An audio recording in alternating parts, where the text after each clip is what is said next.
नमस्कार दोस्तों, स्वागत है आप सभी का हमारे इस YouTube चैनल पंडिताइन चाची में। तो दोस्तों, आज हम नरसिंह भगवान की कथा सुनाएंगे। उसके पहले अगर आपने मेरे चैनल को सब्सक्राइब नहीं किया है तो सब्सक्राइब जरूर करें। तो दोस्तों, हम शुरू करते हैं नरसिंह भगवान की कथा। तो दोस्तों, बैसाख माह की शुक्ल पक्ष की चतुर्दशी को भगवान नरसिंह भगवान की जयंती होती है। अब की बार ये जयंती 25 मई को पड़ रही है। हिंदू धर्म में इस जयंती को विशेष महत्व दिया जाता है। यह भगवान विष्णु का अवतार भी बताए जाते हैं। जब भी किसी भक्त पर कोई संकट आता है तो भगवान विष्णु उनकी रक्षा के लिए सदैव तत्पर रहते हैं। अपने भक्त प्रहलाद की रक्षा के लिए भगवान विष्णु ने नरसिंह का अवतार लिया था। तो दोस्तों, हम कथा शुरू करते हैं। आज से हजारों वर्ष पहले की बात है। एक ऋषि थे, उनका नाम था कश्यप ऋषि और उनकी पत्नी का नाम दिति था। उनके 2 पुत्र थे। एक का नाम था हरिण्याक्ष और दूसरे का नाम था हिरण्यकश्यप। जब हरिण्याक्ष का आतंक बहुत बढ़ गया तो भगवान विष्णु ने पृथ्वी की रक्षा के लिए वराह का रूप धरकर उसको मार दिया। अपने भाई की मृत्यु का प्रतिशोध लेने के लिए हिरण्यकश्यप ने अजेय होने का संकल्प लिया। फिर उसने कई वर्षों तक कठोर तप किया और उसकी तपस्या से प्रसन्न होकर ब्रह्मा जी ने उसे अजेय अमर होने का वरदान दिया। उसे ये भी वरदान प्राप्त था कि वह न तो किसी मनुष्य द्वारा मारा जा सकेगा, न किसी पशु के द्वारा। न दिन में मारा जा सकेगा, न रात में मारा जा सकेगा, न जमीन पर मारा जा सकेगा, न आसमान में। इस वरदान के नशे में आकर उसके अंदर अहंकार छा गया। उसके बाद उसने इंद्रदेव का राज्य भी छीन लिया और तीनों लोकों में रहने वाले लोगों को प्रताड़ित करना शुरू कर दिया। और उसने ये भी घोषणा कर दी कि मैं ही इस पूरे संसार का भगवान हूँ, सभी लोग मेरी पूजा करें। और दोस्तों, एक तरफ तो ये हिरण्यकश्यप था और दूसरी तरफ इनके स्वभाव के विपरीत इनका पुत्र था प्रहलाद। वो भगवान विष्णु का बहुत बड़ा भक्त था।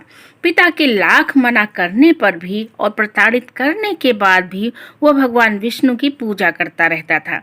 जब प्रहलाद ने अपने पिता हिरण्यकश्यप की बात नहीं मानी तो उसने अपने बेटे को पहाड़ से ढकेलकर मारने की कोशिश की, लेकिन भगवान विष्णु ने अपने भक्त प्रहलाद की जान बचा ली।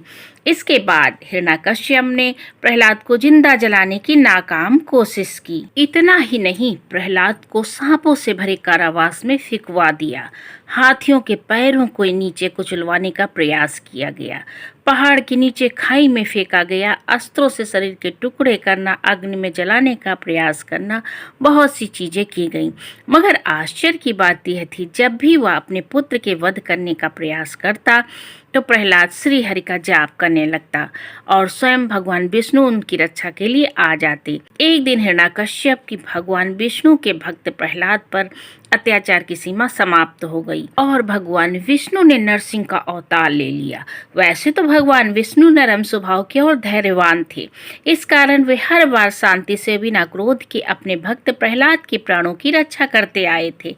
किंतु अपने छोटे से भक्त पर इस तरह के अत्याचार देखकर धीरे धीरे उनका क्रोध बढ़ता गया। एक दिन वह क्रोध का घड़ा फूट गया। वह विष्णु भगवान के अत्यंत भयानक रूप नरसिंह अवतार का जन्म हुआ। जब हिरण्यकश्यप के द्वारा प्रहलाद को मारने के सभी प्रयास विफल हो गए, तब उसने क्रोध में अपने पुत्र से पूछा, यदि भगवान विष्णु हर जगह उपस्थित हैं, क्या वो सामने वाले स्तंभ में भी हैं? इस पर प्रहलाद ने कहा, श्री हरि तो हर एक कण कण में उपस्थित हैं, इसलिए वो सामने वाले खंभे में भी हैं। यह सुनकर हिरण्यकश्यप को क्रोध आ गया और उसने उस स्तंभ को तोड़ डाला। दोस्तों, स्तंभ के टूटते ही एक जोरदार दहाड़ सुनाई पड़ी। भगवान विष्णु अपने नरसिंह अवतार में बाहर निकले। उनका ऊपर का आधा शरीर सिंह का था, नीचे का आधा शरीर मनुष्य का था। वह जोर जोर से दहाड़ रहे थे। जिस कारण आसपास हाहाकार मच गया। सभी सैनिक उसके इस भयानक रूप को देखकर आतंकित हो उठे। नरसिंह अवतार ने हिरण्यकश्यप पर भीषण प्रहार किया और उन्हें खींचकर उनके भवन की दहलीज पर ले आए। उन्होंने हिरण्यकश्यप को अपने जांघों पर बैठा लिया तथा अपने बड़े बड़े नाखूनों की सहायता से उनका पेट फाड़ दिया। इस प्रकार भगवान नरसिंह ने हिरण्यकश्यप का अंत कर दिया। दोस्तों, एक बात ध्यान देने वाली है कि उसे तो वरदान प्राप्त था। जब भगवान नरसिंह ने हिरण्यकश्यप का वध किया, उस समय न दिन था न रात था, बल्कि संध्या का समय था। उन्हें न भवन के अंदर मारा न बाहर मारा, बल्कि दहलीज पर मारा। उन्होंने न उसे भूमि पर मारा न आकाश में मारा, बल्कि अपनी गोद पे मिठाकर मारा। न ही अस्त्र से मारा न ही शस्त्र से मारा, बल्कि अपने नाखूनों से मारा।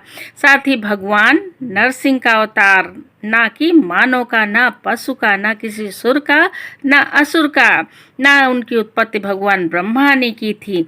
इस प्रकार हिरण्यकश्यप का वरदान विफल करके उन्होंने उसका वध कर दिया। उसके बाद प्रहलाद को अपने पिता का उत्तराधिकारी बना दिया गया।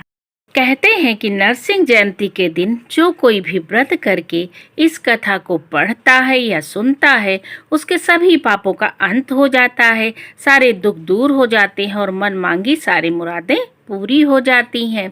बोलो नरसिंह भगवान की जय हो।